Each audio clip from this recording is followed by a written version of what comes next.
अक्सर अपने आंसुओं को अंदर निगलते रहो तो एक समय ऐसा आता है जब वो तुम्हारे गले में ऐसे महसूस होने लगते हैं जैसे कोई तेजाब धीरे धीरे टपक रहा हो।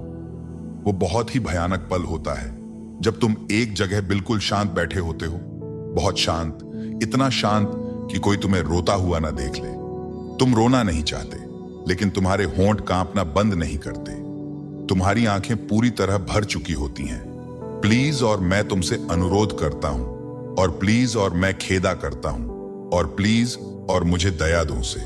और मन में ये उम्मीद होती है कि शायद इस बार कुछ अलग होगा, लेकिन हमेशा एक जैसा ही होता है। कोई नहीं है जिसके पास दौड़ कर जा सको, जो तुम्हें सुकून दे सके। कोई नहीं है जो तुम्हारे साथ खड़ा हो। मैं फुसफुसाया करता था, मेरे लिए एक मोमबत्ती जलाओ। किसी से नहीं, बस यूं ही। कोई भी। अगर तुम कहीं हो तो मुझे बताओ कि तुम इस आग को महसूस कर सकते हो। यह हमारी पेट्रोलिंग का 5वां दिन है और अब तक कुछ भी नहीं। हर रात मैं इस ग्रुप का लीडर बनकर निकलता हूं। इस सर्द, ठंडी, सुनसान वादियों की खामोशी में मार्च करता हूं। हम छुपे हुए रास्तों की तलाश करते हैं, कैमफ्लाज किए हुए मैनहोल्स ढूंढते हैं। कोई भी इशारा, कोई भी सबूत जो ये बता सके कि शायद हमारे पैरों के नीचे कोई दूसरी दुनिया छुपी हुई है। और हर रात हम खाली हाथ बेस पर लौट आते हैं।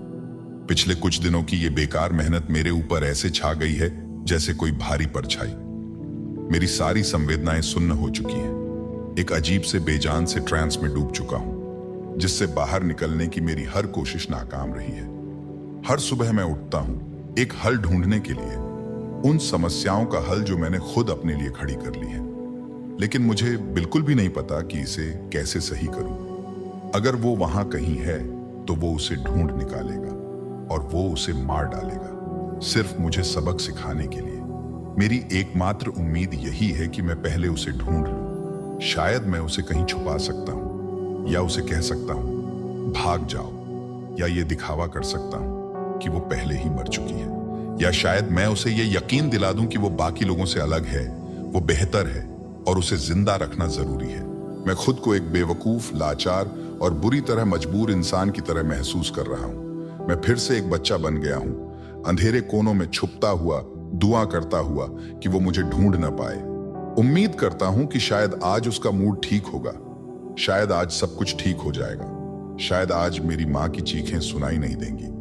उसके सामने आते ही मैं कितनी जल्दी फिर से उस पुराने डरे हुए इंसान में बदल जाता हूं। मैं पूरा सुन्न पड़ चुका हूं। मैं अपने सारे काम एक मशीन की तरह कर रहा हूं। एक ऐसी आदत बन चुकी है जिसमें ज्यादा सोचने की जरूरत नहीं होती।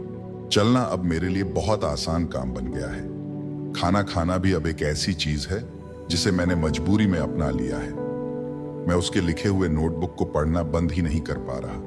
मेरा दिल सच में दुखता है, फिर भी मैं पन्ने पलटना बंद नहीं कर पा रहा। ऐसा महसूस हो रहा है जैसे मैं किसी अदृश्य दीवार से अपना सिर पटक रहा हूं, जैसे मेरे चेहरे पर किसी ने प्लास्टिक की पट्टियां लपेट दी हों। ना मैं ठीक से सांस ले पा रहा हूं, ना देख पा रहा हूं, ना सुन पा रहा हूं। बस अपने दिल की तेज धड़कन अपने कानों में गूंजती सुनाई दे रही है। इस जिंदगी में मैंने कभी ज्यादा कुछ नहीं चाहा, कभी किसी से कुछ मांगा नहीं, और अब मैं बस एक और मौका मांग रहा हूं, एक मौका उसे फिर से देखने का।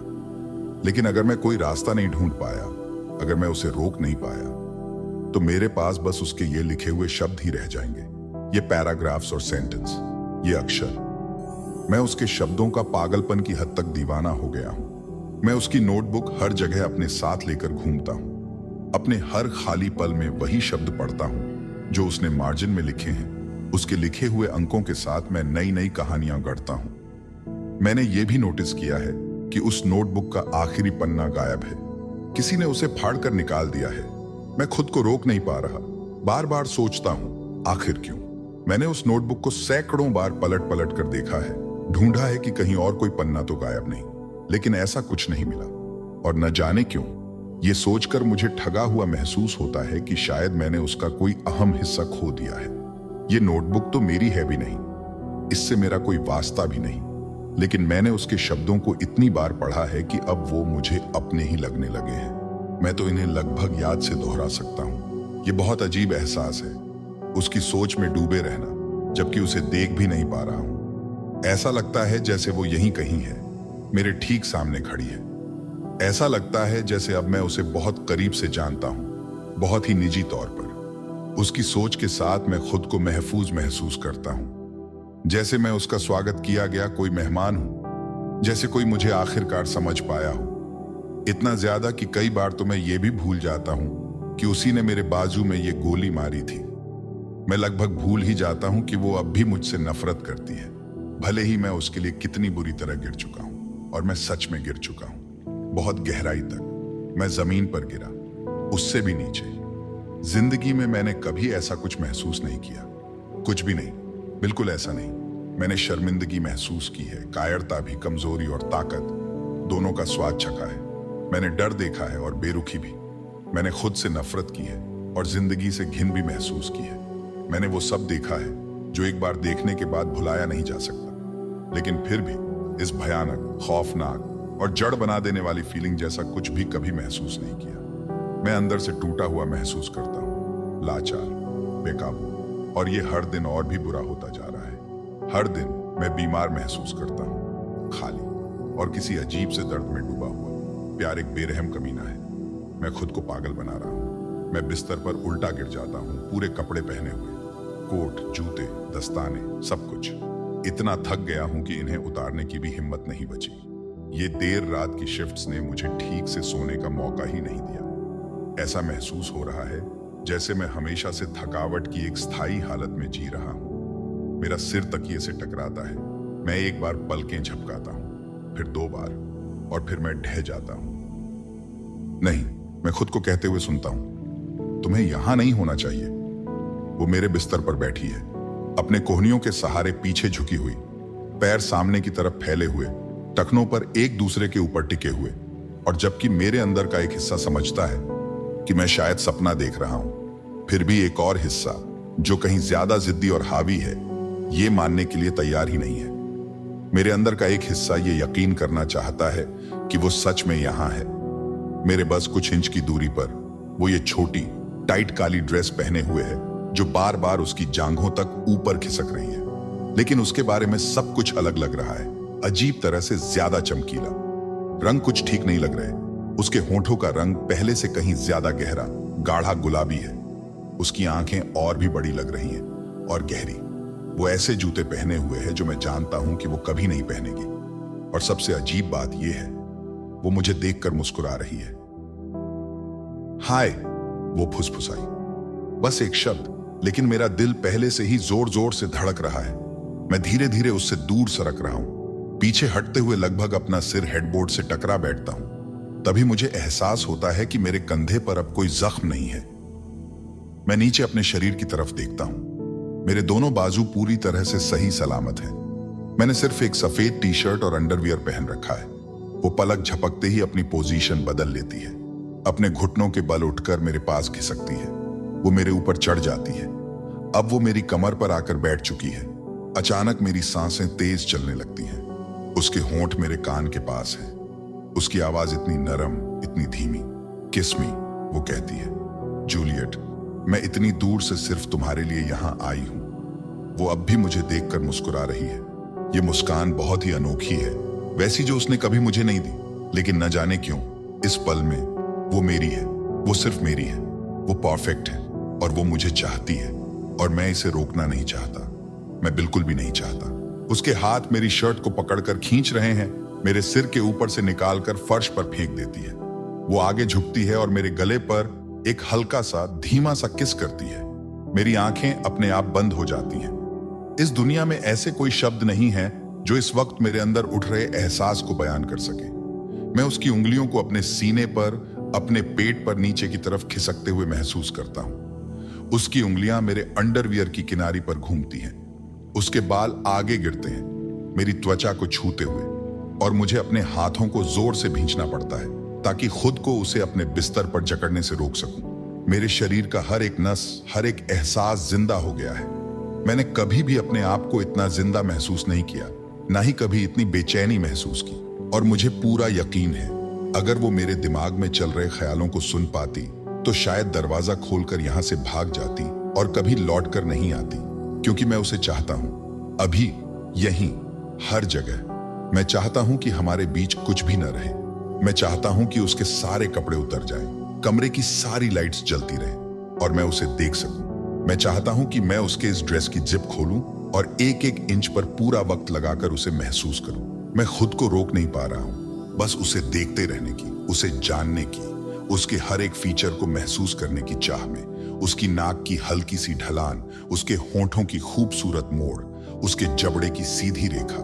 मैं चाहता हूं कि अपनी उंगलियों से उसकी गर्दन की मुलायम त्वचा को छूते हुए नीचे तक महसूस कर सकूं। मैं चाहता हूं कि उसका पूरा वजन मुझ पर हो, वो मुझसे लिपटी हुई हो।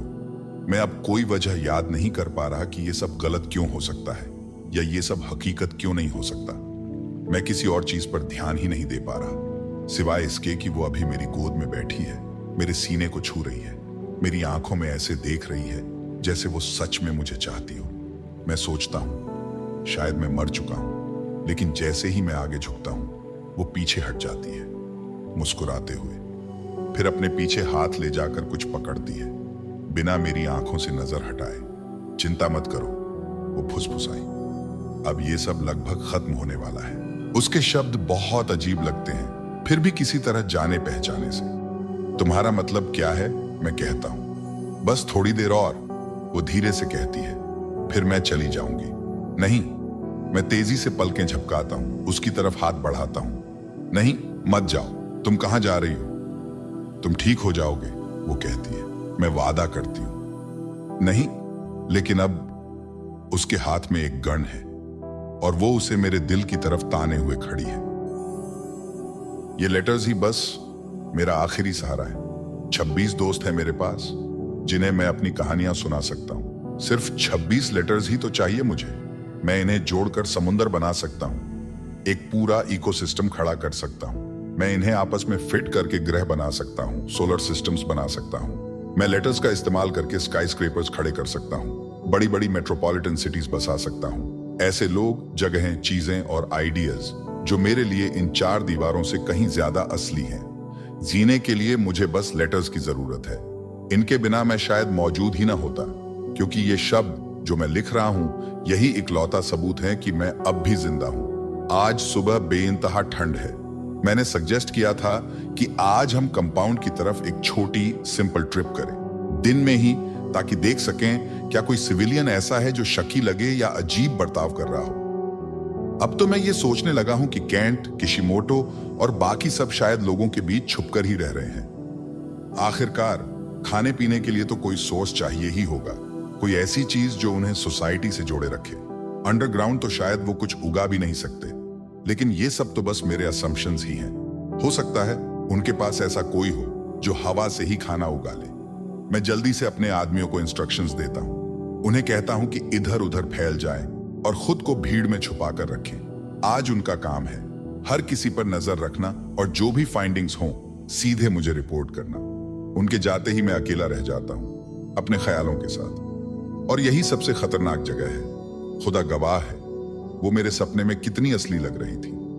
मैं अपनी आंखें बंद कर लेता हूं, थका हुआ एक हाथ अपने चेहरे पर फेरता हूं। मेरी उंगलियां मेरे होठों पर टिक जाती हैं। मैंने उसे महसूस किया था, सच में महसूस किया था। अब भी उस बारे में सोचते ही मेरा दिल तेज धड़कने लगता है। मुझे नहीं पता मैं क्या करूंगा अगर मेरे ऐसे इंटेंस सपने उसी के बारे में आते रहे। शायद मैं फिर कभी ठीक से काम ही ना कर पाऊं। मैं गहरी स्टेडी सांस लेता हूं और खुद को फोकस करने की कोशिश करता हूं। मेरी नजरें यूं ही इधर उधर भटकती हैं और मैं खुद को बच्चों को भागते दौड़ते देखकर डिस्ट्रैक्ट होने से रोक नहीं पाता।